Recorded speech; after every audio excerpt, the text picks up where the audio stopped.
Are leaders born or are they built?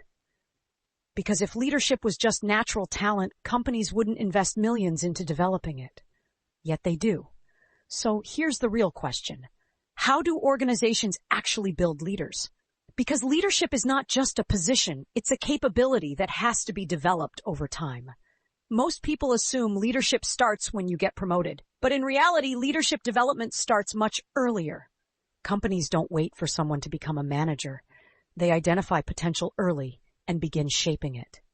Because promoting someone without preparing them is one of the fastest ways to create poor leadership. And poor leadership doesn't just affect one person, it affects entire teams. So what do companies actually develop? First, decision-making. Leaders are expected to make choices in uncertain situations, often without complete information. That skill doesn't come from theory. It comes from exposure. That's why companies give high-potential employees challenging projects where they have to think, adapt, and take responsibility. Second is communication and influence. A leader's job is not just to do the work. It's to guide others, align teams, and create clarity. Companies observe how individuals communicate, how they handle conflicts, and how they influence people around them. Because leadership is less about authority and more about impact.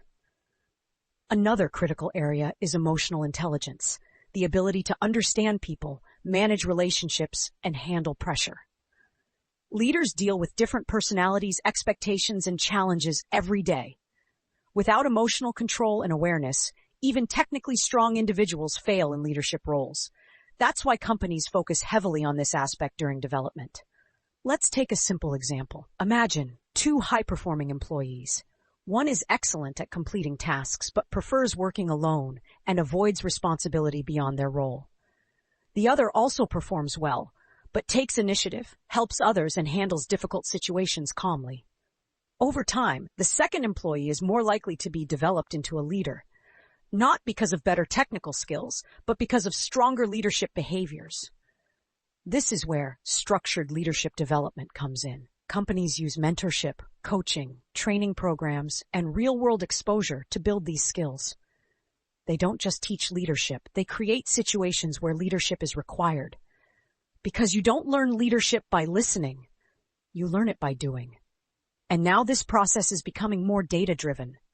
Companies are using analytics and AI to track behavior, performance, and growth patterns to identify and develop future leaders more effectively. This doesn't replace human judgment, but it makes the process more consistent and scalable.